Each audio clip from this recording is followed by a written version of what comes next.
शासकीय अधिकाऱ्याचं धोरण आणि सरणावर शेतकऱ्याचं मरण या शब्दाला साजेल अशी काही घटना जी आहे तर नाशिकच्या निफाड तालुक्यातील देवगाव या ठिकाणी आपल्याला पाहायला मिळत आहेत. मी आता देवगाव या ठिकाणी असून संतप्त झालेले आक्रमक झालेले शेतकरी जे तर थेट आपल्याला या ठिकाणी सरणावर आपल्याला पाहायला मिळत आहेत. या ठिकाणी जर बघितलं तर शेतकरी शासनाच्या विरोधात जे तर ते घोषणाबाजी या ठिकाणी करताना आपल्याला पाहायला मिळत आहेत.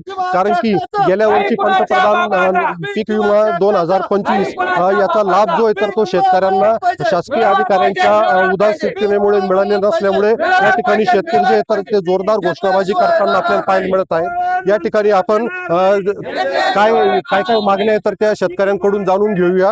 मला हे सांगा की तुमच्या एकंदरीत काय प्रमुख मागण्या आहे. जो काही पीक कापणी प्रयोग झाले आहे हे विहित वेळेत व शासनाच्या नियमाप्रमाणे झाले नाही. जे सदोष पीक कापणी प्रयोग असतील ते तात्काळ त्यांनी हे करावं, कॅन्सल करून नवीन पीक कापणी प्रयोगाच्या आधारे आम्हाला पीक विमा द्यावा. देवगाव स्वयंचलित हवामान केंद्र आहे ते बंद आहे, तर त्याचा जो काही डेटा चुकीचा गेला आहे तो डेटा गृहीत न धरता जे काही मागच्या वर्षी 65 मिलीमीटर 75 mm पेक्षा जास्त पाऊस झाला आहे, त्यामुळे सगळ्या शेतकऱ्यांचे पीक नुकसान झालेले आहे. तर शासनाने जे काही त्याचे पंचनामे केले शासकीय ते गृहीत धरून विमा कंपनीला आम्हाला त्या पंचनाम्यानुसार पीक नुकसान विमा कंपनीने मिळावी ही आमची प्रमुख मागणी आहे आजच्या आंदोलनाची. एकंदरीत या ठिकाणी काही शेतकरी आहेत तर आपण त्यांच्याजवळून मला हे सांगा की या ठिकाणी थेट कृषी विभागावर तुकाराम मुंढे साहेबांची नियुक्ती करा असं सुद्धा या ठिकाणी बॅनर आहेत. एकंदरीत तुमच्या काय मागण्या आहेत. नक्कीच ही व्यवस्था पूर्णपणे कृषीची व्यवस्था भ्रष्ट झाली आहे आणि ज्याप्रमाणे तुकाराम मुंडे साहेब एफडीए मध्ये काम करताय तर नक्कीच अशा एका अधिकाऱ्याची या ठिकाणी गरज आहे.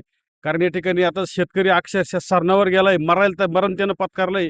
तर का तर या देवगाव मंडळामध्ये जे काही पीक कापणी प्रयोगाच्या नावाखाली जे लोकांची फसवणूक करण्यात आली ती पूर्णपणे चुकीची आणि पूर्णपणे चुकीची मी तर म्हणतो ती झालीच नाही. काय लोकांचे असे आम्हाला सांगितले शेतकऱ्यांनी की रस्त्यावर आमच्या सह्या घेतल्या की वावरात सुद्धा गेले नाही पाहायला की इथं खरंच त्या वावरात नुकसान झालं का नाही झालं, त्या शेंगा काढल्या का, मकाचे दाणे काढले त्याचे मोजले, असं 1-2 ठिकाणी केलं आणि 10 ठिकाणी मात्र पूर्णपणे रस्त्यावर शेतकऱ्यांनी सह्या घेतल्या. त्यांना ते पंचनामा जो आहे तो वाचून सुद्धा दाखवलेला नाहीये. त्याचे पुरावे सुद्धा आमच्याकडे आहे. ते आम्ही नक्कीच इथं अधिकारी आले तर त्यांच्या पुढे एक्सपोज करू आणि आमची ही मागणीच आहे की शेतकऱ्यांचं आता जे झालं परंतु तो मान्य केला पाहिजे का या ठिकाणी नुकसान झाले आणि शेतकऱ्यांचे पैसे पीक विम्याचे मिळाले पाहिजे आणि दोषीवर कारवाई या ठिकाणी केली पाहिजे. एकंदरीत पाहता या ठिकाणी सरणावर तुम्ही बसलेला आहात मात्र अधिकाऱ्यांजवळून कुठली चर्चा झाली किंवा नाही झाली काय. त्यांची चर्चा झाली होती 2 दिवसापूर्वी. तर त्यांचं म्हणणं होतं का थांबून घ्या, आम्ही कंपनीला त्या पद्धतीने प्रस्ताव पाठवलेला आहे. पण गेल्या 4 महिन्यापासून आम्ही या गोष्टीचं फॉलोअप घेतोय. कंपनी कुठल्या प्रकारची दाद द्यायला तयार नाही. तर मग थांबायचं कुठपर्यंत? आता पीक विमे करून आम्हाला वर्ष झालं, नुकसान होऊन आमचे 8 महिने झाले. तरी पण आम्हाला पीक विमा मिळाला नाही. त्यामुळे आम्हाला नाईलाज असतो का आमची जर पीक विमा कंपनी पण दखल घ्यायना, जी प्रशासकीय यंत्रणा ती पण दखल घ्यायना. त्यामुळे कुठेतरी पीक विम्यासाठी आम्हाला जगावं की मरावं हा प्रश्न पडल्यानंतर मरणच सोपं आहे असं वाटायला लागलं. त्यामुळे आज आम्ही हे सरळ रचले आणि या सरणावर आंदोलन केले. जर याची दखल कंपनीने घेतली नाहीच, प्रशासनाने दखल घेतली नाही, तर उद्या त्याचा कुठेतरी आम्हाला काहीतरी वेगळा विचार करावा लागेल आणि वेगळ्या मार्गाने आम्हाला जावं लागेल असं कुठेतरी वाटतंय. एकंदरीत पाहता या ठिकाणी शेतकरी जे तर ते संतप्त झालेले आहेत आणि आज जर दखल नाही घेतली तर उद्या यापेक्षा तीव्र आंदोलन करण्याचा इशारा या ठिकाणी सरणावर आंदोलन करणाऱ्या शेतकऱ्यांनी दिलेला आहे. त्याच्यामुळे प्रशासनाने वेळीच दखल घ्यावी अशी मागणी या ठिकाणी आता जोर धरू लागली आहे. उमेश पारिक, TV9 मराठी, देवगाव, निफाड, नाशिक.